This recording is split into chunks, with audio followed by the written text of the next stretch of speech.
In 2008, an American couple vanished while on vacation in Russia. No bodies, no messages, no clues. Just gone. For 8 years, their disappearance remained a mystery until a local fisherman made a strange discovery. A rental car, covered in rust, was pulled from the icy depths of a remote Russian river. Inside were their passports. The engine was still in gear.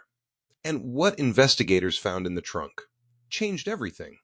Now let's go back to where it all began. Before we continue, let us know in the comments where you are watching from today and what time you are currently watching this video. If you enjoy stories like this, make sure to like, share, and subscribe for more. It was a cold morning in early September 2008 when Daniel and Jessica Hartley landed in Moscow. They were both in their early 30s, recently married, and hungry for adventure. Russia was their honeymoon choice not for the romance, but for the thrill. Daniel, a freelance photographer, had always been drawn to places with complicated histories. Jessica, a journalist for a local paper in Illinois, had convinced her editor to let her document the journey as a travel piece. They arrived with 2 backpacks, a Nikon camera, and a lot of enthusiasm. After a day in Moscow, soaking in the Red Square and eating blinis from a street vendor, they picked up a rental car, an old, slightly beat-up BMW car. It wasn't flashy, but it could handle the off-road driving they had planned. They weren't sticking to the usual tourist path. Daniel's plan was to drive deep into the Russian countryside away from city life to capture rural culture. He had mapped out a rough route from Moscow to Yaroslavl, then northeast toward Kotlas, before looping back through Vologda. Remote, forested, unpredictable. Just how he liked it. Jessica documented everything. She kept a handwritten journal and a voice recorder, capturing little details. The way old Russian men smoked outside train stations, the eerie quiet of small villages, the taste of homemade kvass. They drove for 2 days with no issues, stopping at inns and asking for directions using a mix of broken Russian, hand signals, and Google Translate. They took photos with children in villages, ate in homes of strangers, and laughed when their car broke down briefly outside Veliki Ustyug. A local mechanic helped them for free. It felt like they were in a movie. But on the 3rd day, something changed. About 20 miles outside a town called Nyuksanitsa, they took a narrow forest road that Daniel swore was a shortcut. It wasn't on any map. The trees closed in tightly. The GPS stopped working. The sun began to dip below the tree line. Jessica began to feel uneasy. They passed no cars, no homes, just endless woods. "Maybe we should turn around," Jessica said, watching the trees blur past. "This doesn't feel right." Daniel hesitated but kept driving. "Just a little further. It's supposed to meet back with the main road ahead." Then came the first warning sign, literally. A rusted metal sign in Cyrillic, barely readable under a layer of moss. It wasn't in any guidebook, and Daniel couldn't translate it. He snapped a photo anyway. 10 minutes later, they spotted a small cabin through the trees. Smoke rose from a chimney. Jessica wanted to stop and ask for directions. Daniel was curious too, but cautious. The area didn't feel friendly anymore. He parked about 200 feet from the cabin, and they approached slowly, stepping over tangled roots and damp leaves. Before they could knock, the door creaked open. A man stood in the doorway, middle-aged, pale, thick beard, wearing a military-style jacket. He didn't smile. His eyes narrowed. "Touristy?" he asked in broken English. Jessica nodded. "We're lost. Do you know where this road goes?" The man stared for a moment, then turned his head and yelled something in Russian. Another man appeared behind him. Younger, armed. Daniel instinctively stepped in front of Jessica. "No road," the older man said. "Private." Daniel apologized, backing away. Jessica tugged his arm. The 2 men didn't follow, but their eyes didn't leave them. Back in the car, Jessica was shaking. "Something's wrong with those guys." "I know," Daniel said, turning the key. The engine sputtered. Then caught. He drove fast, retracing their path. But the road didn't look the same. They were surrounded by unfamiliar turns. Even the trees looked denser. Daniel swore he hadn't turned off the main trail, but somehow they had. Jessica started to panic. Her phone had no service. The battery on the Nikon was low. Then headlights appeared behind them. Far off, but visible through the trees. "They're following us," she whispered. Daniel didn't answer. He hit the gas. The Lada bounced wildly over rough patches. Branches slapped the windshield. The headlights stayed with them. Finally, they burst out of the forest onto a wider dirt road. Daniel took a sharp right, nearly losing control. The car slid, kicked up mud, then stabilized. No more headlights. They drove in silence for an hour, passing nothing. No villages, no signs, just endless dirt road. Jessica broke the silence. I don't think they're done with us. They stopped at a clearing to catch their breath. Jessica pulled out her journal and tried to make notes, but her hands trembled. Daniel got out, paced, trying to make sense of the road system. That's when they heard it, a faint rustle in the trees. They turned, nothing, then a pop, sharp, muffled. Jessica screamed as a bullet shattered the passenger side mirror. Daniel dove into the car, grabbed Jessica, and slammed the door. The engine roared as he floored it down the road, heart racing. In the rearview mirror, figures emerged from the woods. At least 2, maybe 3, armed. They didn't fire again, not yet. The road dipped. A small wooden bridge crossed over a river ahead. It looked old, barely wide enough for a car. Daniel didn't slow down. The car groaned as it hit the bridge, boards creaking under the weight. Jessica held onto the dash. They made it across. Daniel didn't stop driving for hours. Eventually, the road curved, and they found themselves in a tiny settlement. A general store, a gas pump, a small inn with a hanging light above the door. They pulled in and parked. Inside, an older woman greeted them. She didn't speak English, but smiled warmly.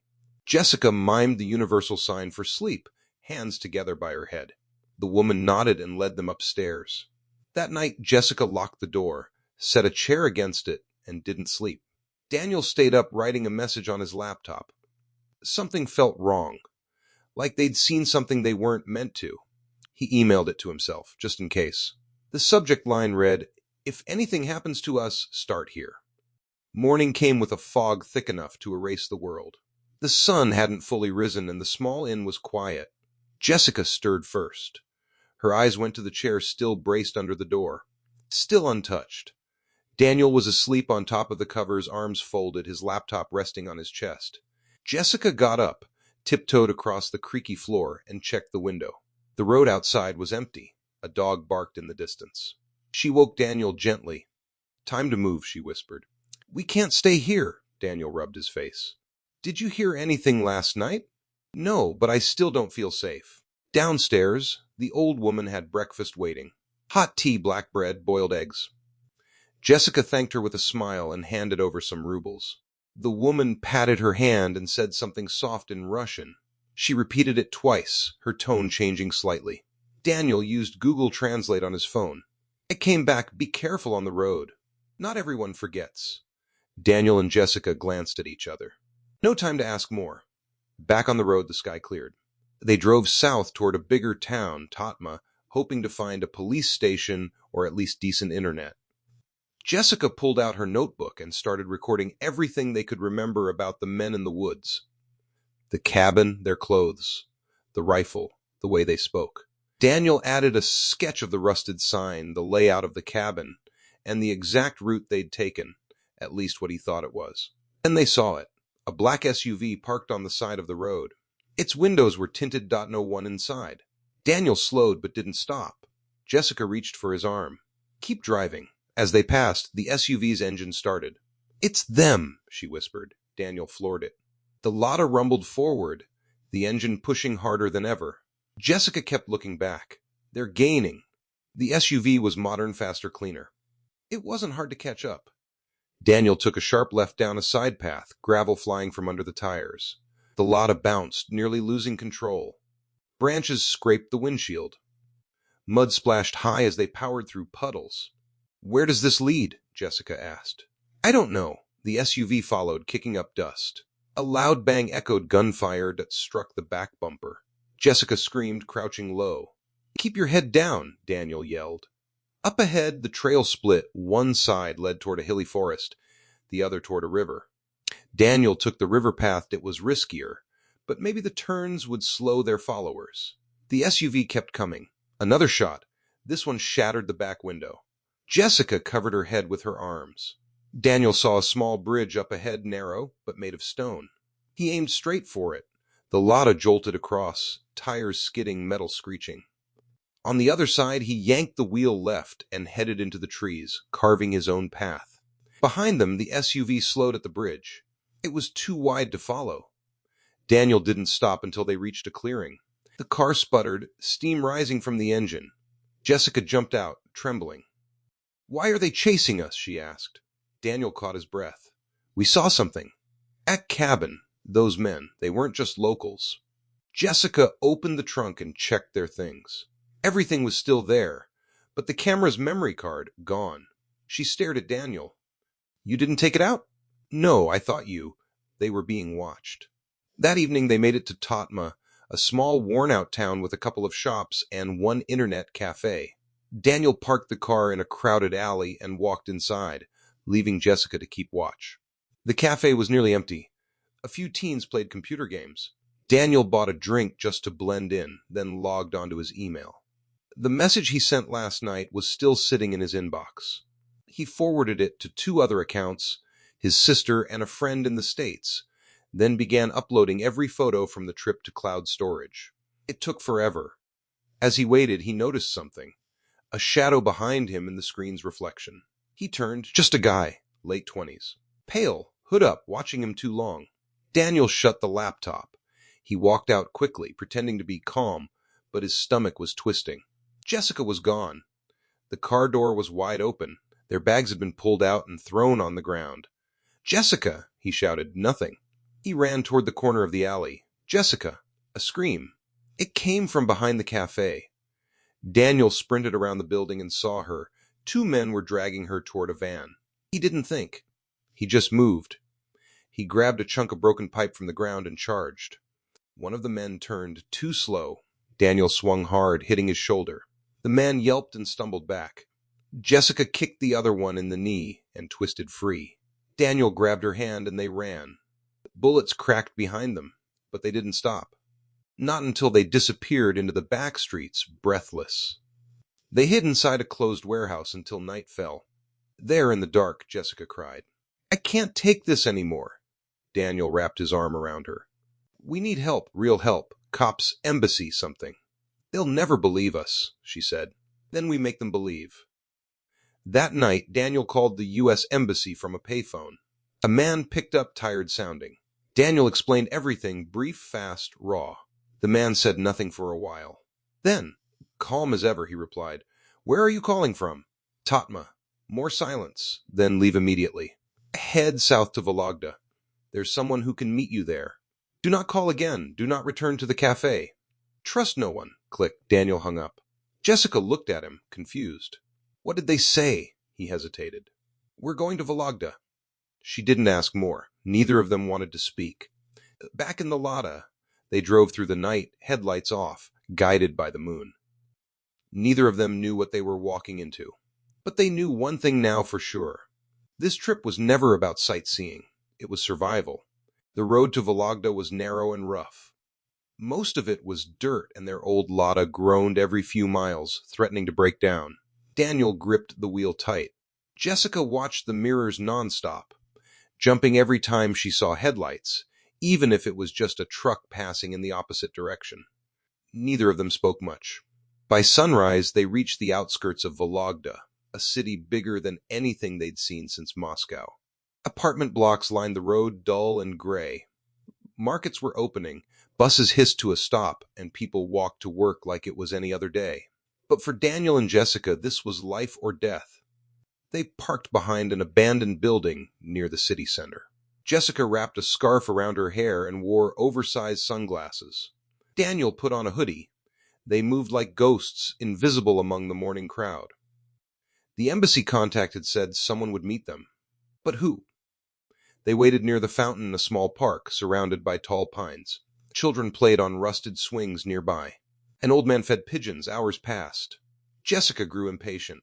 What if no one comes? Daniel shook his head. We wait a little longer. Just in case. That's when they noticed him. A man in a dark trench coat sat on the opposite bench. Mid-40s, balding, hands in his pockets.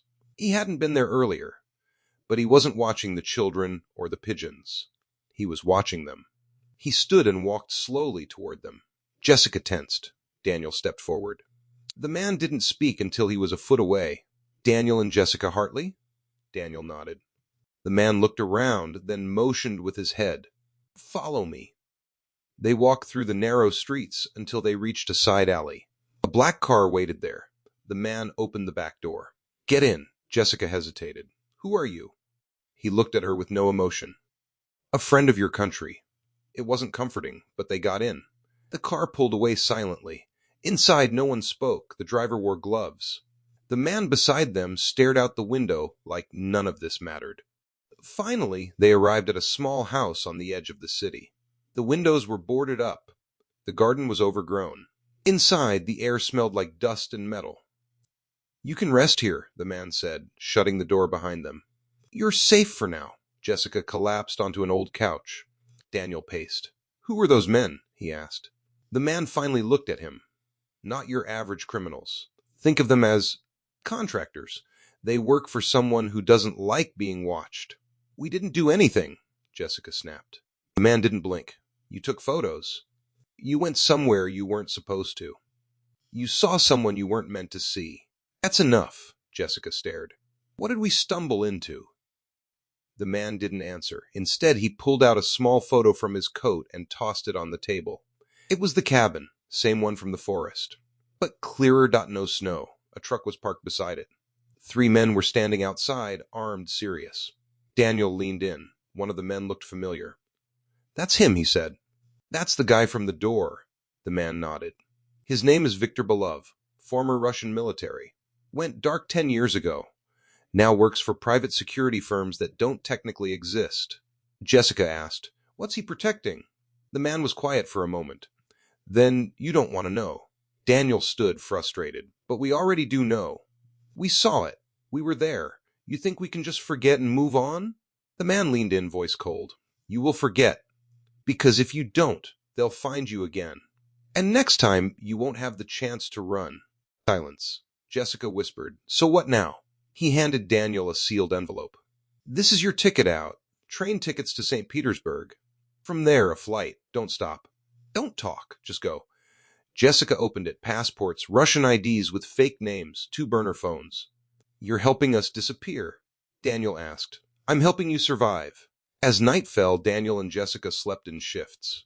They blocked every door with furniture. The house creaked with every gust of wind. At one point, Daniel thought he heard footsteps outside. But when he looked through the crack in the window, there was nothing. Morning came fast. They left at dawn. The train station was crowded. Jessica clutched the tickets with sweaty hands. Daniel kept scanning the crowd. On the platform, they found their carriage and stepped in. A few minutes later, the train moved. They didn't breathe until the city disappeared behind them. Hours passed. Jessica leaned against Daniel, finally dozing off. But Daniel couldn't sleep. Something kept scratching at his mind. That photo of the cabin. The truck parked outside. The 3rd man in the image. He recognized him too, but not from the forest, from Moscow. Their first night. The man had been sitting in the same street cafe, just a few tables away. Wearing sunglasses, drinking tea. Daniel remembered him now. This didn't start in the woods. They were being watched long before that. His blood went cold. Suddenly the train jerked. The conductor came down the aisle, asking for tickets. Daniel handed them over. The man glanced at the fake names, then at Daniel and Jessica. He smiled politely, but something felt off. He lingered just a second too long. Daniel tensed. The man walked on. When Jessica woke, Daniel leaned close. I think we've been followed since Moscow. Her eyes widened. How do you know? I saw a face I shouldn't have remembered. Jessica didn't respond. The train continued its journey through the Russian countryside. But something told Daniel this wasn't over. Before we continue, let us know in the comments where you are watching from today and what time you are currently watching this video. If you enjoy stories like this, make sure to like, share, and subscribe for more. The train rolled through the quiet Russian countryside, slicing across frozen fields and forests like a ghost. Jessica leaned against the window, eyes wide but tired. Daniel sat beside her, fingers tapping nervously on the armrest. Every time the train slowed down or passed through a small town, they both stiffened. They didn't speak for a while. They didn't need to. The silence between them carried the same weight. Daniel couldn't stop thinking about the man in the cafe. The one in the photo near the cabin. The same man who had been on their train. He looked too ordinary, too casual, and yet too perfect. How long do you think they've been tracking us? Jessica finally asked. Daniel shook his head. Before we even left Moscow, I think. They must have flagged us the moment we rented that car. She nodded slowly, then whispered, "We're not tourists anymore, are we?" "No, we're bait, or maybe witnesses." The train's rhythm was calming, but the tension inside them didn't ease. Hours passed. Then a voice on the loudspeaker mumbled in Russian. The train was approaching its next stop. A town called Gryazovets. Just a 10-minute stop. Passengers stirred. Some gathered their bags, others lit cigarettes on the platform. Jessica turned to Daniel. "Should we get off and switch routes?" He thought about it. It's risky, but staying on might be worse. They decided fast. As soon as the train doors opened, they slipped out and disappeared into the crowd. They walked quickly through the station, heads low, eyes scanning everyone. No sign of the man from the cafe. They exited through a side gate and found themselves on a quiet road lined with old buildings and leafless trees. The cold stung their faces. "Where are we going?" Jessica asked. Daniel pointed at a shop with a blinking sign and an old payphone outside. "Somewhere with a map." Inside, the store was dusty and dim. Shelves were half-stocked. A tired-looking woman at the counter barely looked up. Daniel grabbed a map and paid in cash. Jessica asked in simple English, "Bus." "Taxi." The woman pointed out the window toward a gas station down the road. They walked fast, watching every parked car, every person who glanced their way. At the gas station, a single taxi sat idle. The driver, a man in his 50s with a heavy beard and sunglasses, looked up from his newspaper. Daniel walked over. "Vologda." 3,000 rubles. The man studied them, then nodded. Inside the cab, Jessica clutched her backpack to her chest. Daniel checked the back seat twice. He didn't relax until the town faded from the rear window.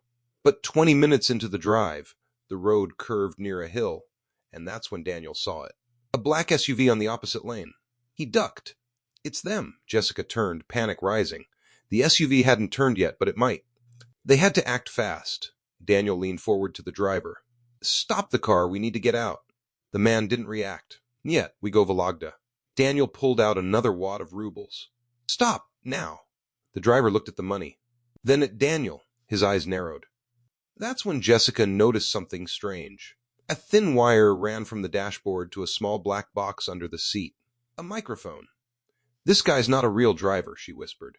Car suddenly sped up. Daniel lunged forward and yanked the wheel.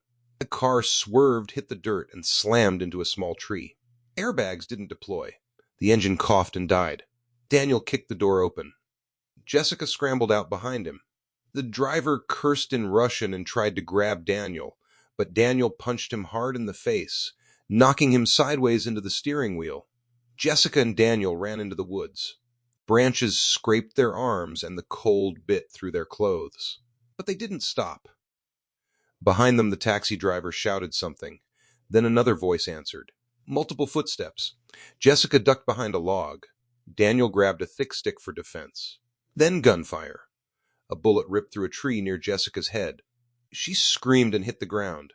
Daniel grabbed her and dragged her further downhill toward a stream. They slipped on wet leaves, slid down a muddy slope, and landed hard at the bottom. Water soaked their jeans. They hid behind a cluster of rocks. Voices echoed from above. 3, maybe 4 men. Speaking Russian. One of them sounded familiar, calm, low, like the man from the train. "They're not shooting to kill," Daniel whispered. "Not yet. They want us alive." They waited until the voices faded. Then they moved, slowly, carefully, following the stream toward what they hoped was a nearby village. As night fell, they found a farmhouse. Lights were on inside. Smoke drifted from the chimney. Jessica hesitated. It could be a trap. Daniel looked at her. "It's freezing. We need shelter." He knocked. An old man answered, thin, wrinkled, missing 2 fingers. He looked them over but said nothing. Jessica pointed to herself and Daniel, then to the house, miming sleep. The man grunted, stepped aside, and pointed to a corner of the kitchen. They could stay. No questions asked. They didn't talk much that night, just sat by the fire drying their clothes, hands trembling from cold and fear. Before sleeping, Daniel checked the map. If they could make it to Cherepovets, they could maybe catch another train and leave this nightmare behind. But nothing in Russia had gone to plan. That night, Jessica dreamed of the forest, a cabin, the gunfire. She woke to the sound of a car engine. Daniel was already at the window. A black SUV had pulled up outside. "They found us," he whispered. Jessica's heart dropped. This time, they wouldn't be able to run. The black SUV's headlights cut through the darkness, its engine humming low as it sat quietly outside the old farmhouse. Daniel crouched by the window, barely breathing.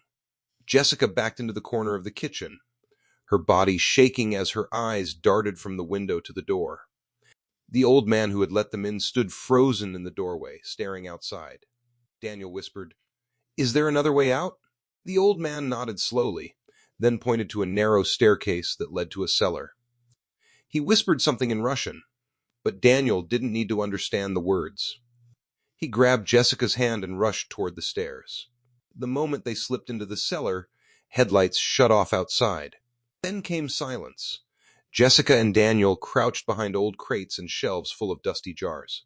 The cellar smelled like dirt and oil. The air was thick. Jessica could barely hear over the pounding in her chest.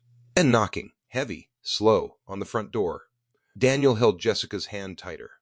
A voice spoke in Russian. Calm, firm. Then came the sound of the door creaking open. They couldn't hear what was being said, but seconds later there was a loud thud. Then a crash. Then the old man's voice, shouting. Another crash, Jessica gasped quietly. Her hand flew to her mouth. Daniel's eyes locked onto her. He mouthed, "Don't move." Footsteps above them now. Fast. Multiple people. They were inside. Jessica's nails dug into Daniel's arm as they heard the floorboards creaking. Furniture being pushed. Cabinets opening and closing. One of the men said something in Russian, angrily. Then the sound of boots at the top of the cellar stairs. A flashlight beam cut through the darkness. Jessica squeezed her eyes shut. The beam swept across the cellar slowly. It paused once right above them, then moved on. The boots creaked on the wooden steps. 1, 2, 3. Daniel looked around. He spotted a rusted shovel leaning against a shelf. Without making a sound, he reached for it and waited. The man came down further, 4 steps. 5. Daniel stood fast and swung. The shovel cracked against the man's head with a sickening thud. He collapsed instantly, flashlight tumbling across the floor. Jessica gasped. Daniel grabbed the man's pistol, checked the safety, and pointed it at the stairs. More footsteps above. Voices calling out. The noise from the cellar had been heard. Daniel dragged the man's body behind a large cabinet and whispered, "We need to get out now." Jessica pointed to a narrow window at the back of the cellar, half covered in dirt. They moved fast. Daniel kicked out the glass. It shattered with a muffled crack. Jessica crawled through first, scraping her arms and legs on the way out. Daniel followed. Outside, the cold night air slapped them in the face. Behind them, they heard the door to the cellar fly open. "Run," Daniel shouted. They sprinted toward the woods. Gunshots cracked behind them. Bullets sliced through tree branches and kicked up dirt. Jessica tripped, falling hard, but Daniel yanked her back to her feet. They didn't stop running until the gunfire faded behind them. After half an hour of weaving through trees, soaked in sweat and dirt, they came upon an old road. Empty. No signs. No lights. Jessica dropped to her knees, gasping. Daniel bent over her. "We're not safe yet." She nodded, tears streaming down her face. They followed the road by foot until they spotted a tiny wooden shack with a broken roof. It looked abandoned. They crept inside and found nothing but old crates and empty bottles. Jessica collapsed into a corner. I can't do this anymore." Daniel knelt beside her. "We're alive. That's all that matters right now." They sat in silence for a while. Then Daniel spoke. "They're not just chasing us because we went to that cabin." Jessica looked up. "Then why?" Daniel pulled out his phone. "The message I sent, the one with the photos. What if someone actually saw it?" Jessica's eyes widened. "You think someone intercepted it?" Daniel nodded. "If it reached the wrong hands, we became targets. Loose ends. They didn't sleep that night. In the morning, Daniel flagged down a delivery truck passing the road. He claimed they were hikers who got lost. The driver, a middle-aged man with kind eyes, didn't ask many questions. He let them ride in the back with sacks of potatoes. 2 hours later, they reached Cherepovets. Dirty, exhausted, starving, but alive. Daniel used cash to buy a cheap jacket and baseball cap from a street vendor. Jessica got new clothes, too. They looked like new people, blending into the busy street. For once, nobody paid them attention. They found an internet cafe. Daniel logged into his email. The message he had sent had been opened, but not by his sister. It had been forwarded, twice. He stared at the screen, stunned. Jessica whispered, "What does that mean?" Daniel swallowed hard. Someone inside the system got it. Maybe even someone in the embassy. It explains how they've always been one step ahead. Jessica sat back. "So we've been betrayed?" He nodded slowly. "From the start. They didn't have anyone else to trust." So Daniel made a new plan. He logged into a different account, a burner he hadn't used since college. He drafted a new message, attaching every photo, detail, and voice recording Jessica had collected. This time he sent it to 10 different journalists. Independent ones, foreign ones. Then he deleted everything. "We go to St. Petersburg," he said. "Then we disappear." Jessica looked at him. "And if they catch us before that?" He held up the pistol he had taken from the man in the cellar. "Then we fight." The journey to St. Petersburg was their most dangerous move yet. Daniel and Jessica knew this could go wrong in 100 ways. But staying still meant death. The files had been sent. The truth was out. Now they just had to stay alive long enough to escape Russia. They found a private bus at the edge of Cherepovets, one of those long-distance rides that didn't ask too many questions. A small group of passengers waited outside, a grandmother, a couple of backpackers, 2 silent men in long coats, and a nervous woman clutching a baby. Jessica hesitated. "We're safer in crowds, right?" Daniel nodded. "Unless those men are following us." They boarded, choosing seats near the back. As the bus rumbled to life and rolled out of town, they sat stiff, every bump in the road making their hearts skip. Daniel kept his jacket zipped tight around the pistol, hidden at his waist. Jessica clutched her small backpack with both hands. Every second, they scanned the faces around them. The ride was slow, too slow. About an hour in, the bus stopped at a gas station for a break. Passengers got off, stretching their legs. Daniel and Jessica stayed inside, watching. Then it happened. One of the silent men pulled out a phone. He was texting rapidly. Jessica nudged Daniel. "Look." Daniel watched closely. The man wasn't texting a friend, he was watching them. His eyes kept drifting to their seat. When Daniel locked eyes with him, the man stood up. "Time to go," Daniel whispered. Jessica stood. "We'll get off here." They stepped out into the cold. As they started walking toward the small shop at the station, the man followed. The other one stayed behind, possibly to keep watch. Daniel didn't run. Not yet. Running would confirm suspicion. Inside the shop, he grabbed 2 bottles of water and went straight to the cashier. Jessica slipped toward the back, pretending to look at snacks. The man entered behind them. Daniel saw it in the mirror. His hand rested under his coat, right where a weapon might be. "Now," Daniel whispered. Jessica ducked through the emergency exit. Daniel threw the water bottles at the man's head and bolted after her. Alarms shrieked. Glass shattered. Shouts rang out. They ran behind the building, scaled a fence, and dropped into an alley. Jessica's knee scraped on a broken pipe, blood trailing down her shin. "Keep moving," Daniel said, dragging her forward.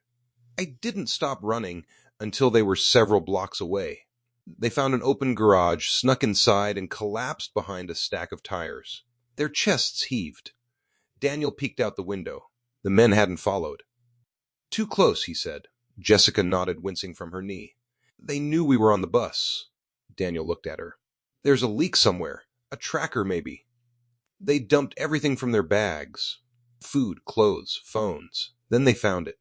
A small black disc, no larger than a coin, sewn inside Jessica's jacket lining. Her voice cracked. "That wasn't there before." Daniel crushed it under his boot. "Now we walk." They left their things behind and started toward the nearest highway. Hitchhiking was risky, but it was the only way to avoid being tracked again.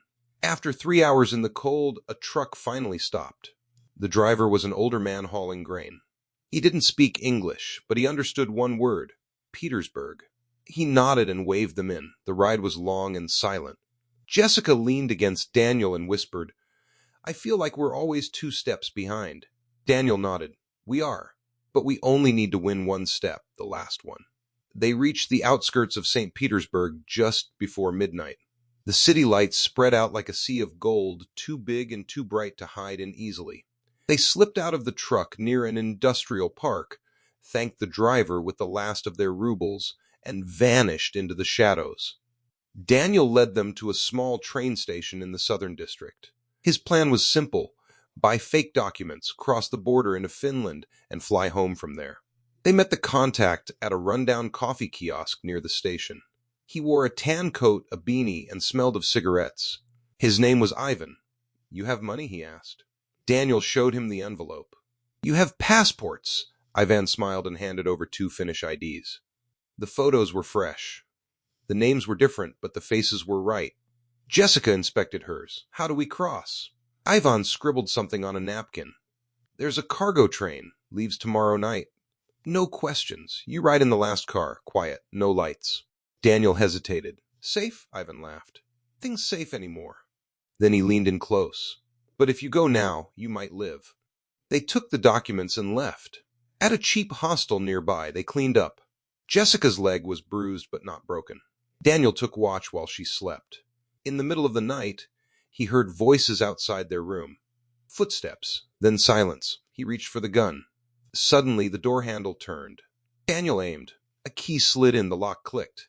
He fired once through the door. A scream. Heavy thuds followed as men rushed down the hallway. Daniel yanked Jessica up.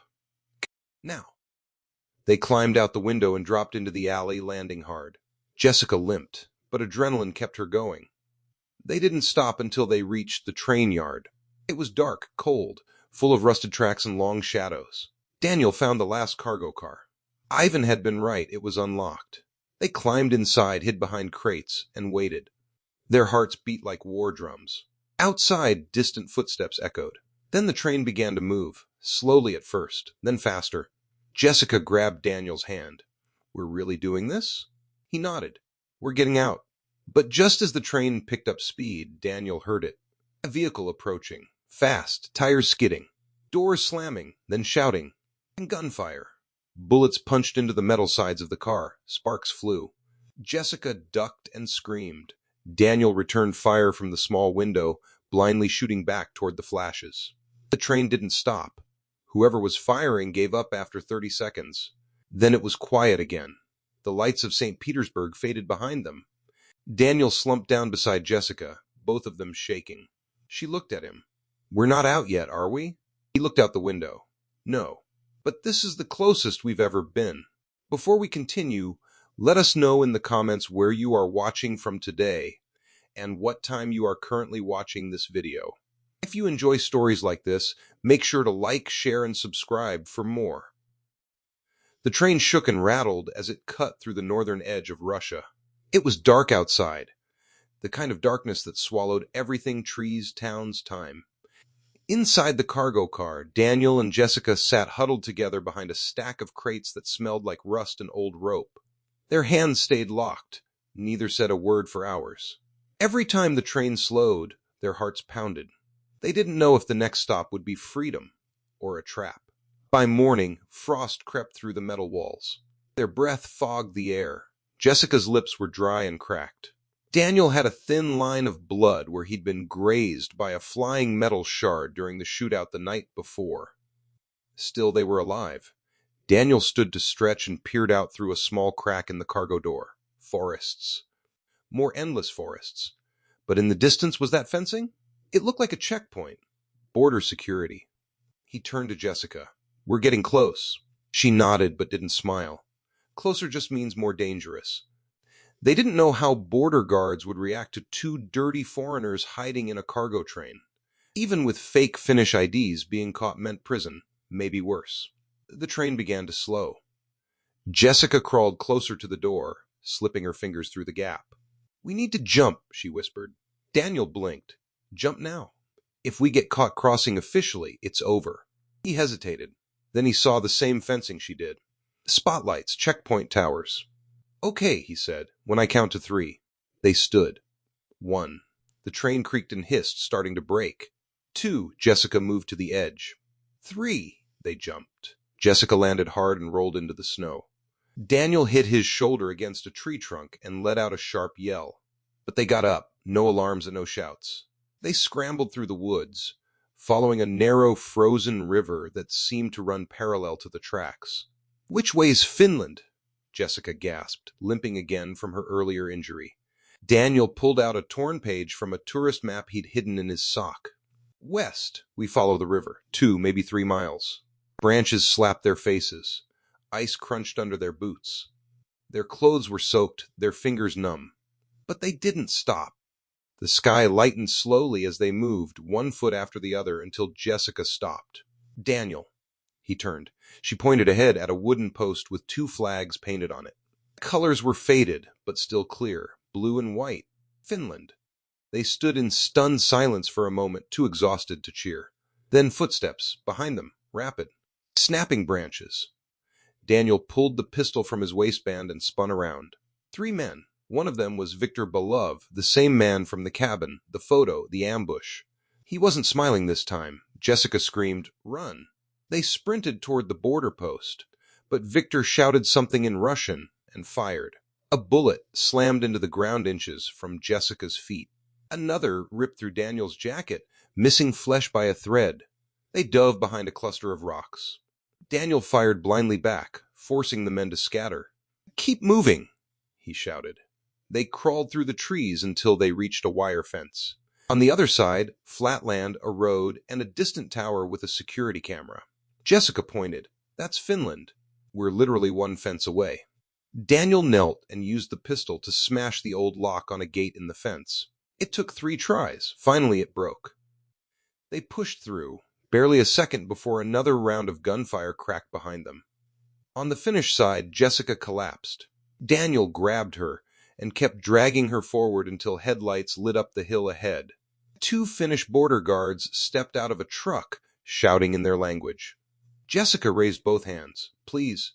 We're American. Please." Daniel did the same. One of the guards pointed a rifle at them. The other shouted into a radio. Then they saw the men chasing Daniel and Jessica appear behind the fence, but they didn't cross. They stood still, weapons lowered. One of them, Victor, gave a slow nod. Daniel glared at him. He knew what the nod meant. This isn't over. The Finnish guards rushed them into the truck. Hands on their backs, they were taken to a small border station where medical staff cleaned their wounds, and officials began asking questions. Jessica couldn't stop shaking. Daniel was calm, too calm. He knew they were safe for now, but he also knew they had triggered something bigger than just a government's anger. An hour later, a woman in a black suit entered the room. "Jessica Hartley." "Daniel Hartley?" I nodded. She flashed an American embassy badge. "I'm here to brief you. Let's get you somewhere safe." Jessica broke down. Daniel held her as she cried. For the first time in weeks, they weren't being hunted. They weren't running. But Daniel's mind wasn't resting. He whispered in her ear, "There's more to this than just us." Jessica wiped her tears. "What do you mean?" He leaned in closer. "Those files we sent?" I think one of the journalists responded. Her eyes widened. "They got it?" Daniel nodded. "But they haven't said anything yet." Which means they're either planning something or being silenced. A long silence hung between them. Then Jessica asked, "So we're not done?" Daniel gave a tired smile. "We're alive. But this story is just beginning." The safe house the American embassy placed them in was an old 2-story villa just outside Helsinki. Cold, quiet, and protected. Guards watched the perimeter. Cameras covered every angle that should have felt like the safest place on earth. But Daniel didn't sleep that first night. Neither did Jessica. They lay in separate corners of the room, staring at the ceiling, the past 2 weeks replaying behind their eyes. From Moscow to the woods, the shootouts, the betrayal, the endless running. But now they had stopped. And that's when fear began to change. It wasn't about dying anymore. It was about what came next. The next morning, the embassy official returned. Her name was Linda Monroe. Sharp voice, no makeup, neat ponytail. She handed Daniel and Jessica two large mugs of coffee and a folder marked confidential. Linda sat down across from them and said in a flat tone, "We've received confirmation. One of the journalists you contacted, Claire Hoffman from Global Witness, responded. She believes your story. She's asking for an in-person meeting." Jessica leaned forward. "Where?" Linda tapped her fingers on the folder. "She's in Berlin, 2 days from now." Daniel asked, "You're sending us?" Linda's voice was low and serious. "No, we're protecting you. But your story? That's what changes everything. If she publishes it, if she has enough to back it up, this becomes public, global." Jessica asked the one question they feared. "What if they find us before she can publish it?" Linda nodded slowly. "That's why we move fast. Quiet, private plane, no media. You'll be in Berlin tomorrow." Daniel closed his eyes and whispered, "Okay." They landed in Berlin just after dawn. Claire Hoffman met them in a discreet underground garage beneath a business hotel. She wore a black coat, round glasses, and carried a single messenger bag. Her voice was soft but sharp. "Show me everything." Inside her hotel room, Daniel pulled out the flash drive. Photos, audio, GPS logs, scans of the rental car paperwork. Even screenshots from the emails that had been sent to the wrong people. Claire scrolled through the files without speaking. Her expression never changed until she got to the final photo. The one from the cabin, the photo of the man who had been following them, the one who tried to kill them. Claire stopped. "That's Colonel Mikhail Karpov," she said. "Former Russian military intelligence. He vanished in 2005. Some say he went rogue. Others say he was reassigned." Jessica whispered, "He's alive." Claire nodded, and clearly working off books. Then Claire turned toward them. "What were you doing out there in the first place?" Daniel finally told her the full truth. They weren't just vacationers. Daniel had once worked as a freelance investigator for a European human rights agency. Before that, he had done contract surveillance work during the Iraq War. Jessica had no ties to any government, but she knew how to dig. She had found a document linking a Russian energy company to a string of unexplained civilian deaths. One file led to another, and eventually it led to the cabin, a place they weren't supposed to find. Claire closed her laptop and stood. "I'm publishing this in 48 hours, with or without clearance." Daniel grabbed her wrist. "That makes you a target now." Claire didn't blink. "So be it." That night they moved to a new location. Another safe house, this one smaller, deeper in the city. Daniel stared out the window for hours. Jessica joined him around midnight. "Do you think she'll live long enough to print it?" Daniel didn't answer at first, then said, "She has to." They slept lightly, fully dressed. At 4:42 a.m. they heard it. Gunshots close, then shouting. Glass shattered downstairs. Daniel grabbed the pistol from under the bed. Jessica had her boots on before he said a word. "We go out the back," Daniel whispered. They rushed through the narrow hallway into the kitchen and kicked open the back door. A masked man stood there, rifle raised. Daniel shot first. The man dropped. They ran into the alley, ducked through side streets, and didn't stop until they hit a crowded market. Faces, movement, life. They melted into the crowd, breathless. Jessica pulled Daniel aside near a row of fruit stands. "That was a kill squad, not police." Daniel nodded. "They want to stop the story." Jessica's voice trembled. "Then they'll go after Claire." By midday, Claire had relocated to an embassy facility. Her story was now backed up in 5 different locations across the internet. But something was wrong. 2 hours before the story was supposed to go live, Daniel got a call from a restricted number. He answered. A deep male voice spoke one sentence. "Turn around." Daniel froze. Behind him on a nearby rooftop stood a sniper. Not aiming, just watching. Jessica noticed. Her mouth went dry. Daniel turned the phone on speaker. The voice continued, calm, controlled. "You release that story, Claire dies. Then you. Then everyone who read it." Daniel asked quietly. "What do you want?" "Everything you have. Now, you'll be allowed to leave." "But the story dies here," the call ended. Jessica stared at Daniel. He's bluffing. Daniel didn't think so. They rushed to Claire's new location. Guards were already on high alert. Claire was typing furiously on her laptop when they entered. "We need to move the story now," Daniel said. "Not tomorrow, now." Claire hesitated. But the team, Jessica snapped. There is no team if you're dead. Claire nodded and hit send. Within seconds, the article went live. Shadow tracks, the hidden killings behind Russia's energy war images, audio, testimonies, all of it. The site crashed twice in the first 10 minutes from traffic overload. But the truth was out.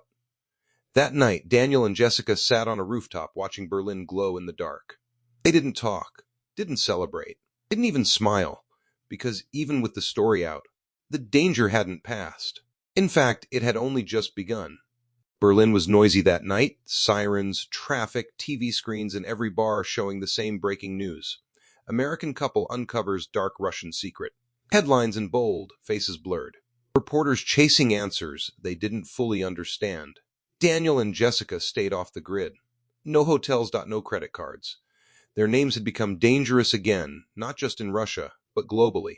Because the truth they helped expose wasn't small. It tied together black market weapons, illegal energy deals, and a string of assassinations hidden under natural accidents. But the world only knew half the story. The other half had sunk into a river in rural Russia. And for 8 years it stayed there, until someone pulled it out. September 2016, 8 years after the disappearance, it was a quiet day in the town of Vologda, northwest Russia. A group of local construction workers were clearing debris from a collapsed bridge project when one of their cranes snagged something heavy in the river. It wasn't a rock. It was a silver SUV, waterlogged, caked in mud. The front windshield had a long fracture. The license plate was rusted but still visible. One of the workers stepped closer, waved over his supervisor. Inside the vehicle, 2 skeletons. No IDs, no wallets. But in the back seat, preserved in a sealed waterproof pouch, was a rental agreement from 2008, written in English. The names on it? Daniel and Jessica Hartley. 3 days later, Berlin Daniel stared at the news article on his phone. His hands trembled. Jessica sat across from him, reading the same article on her own screen. She whispered, "They found our car." Daniel nodded. "And they think we're dead." No reporters had questioned it. No authorities asked for comment.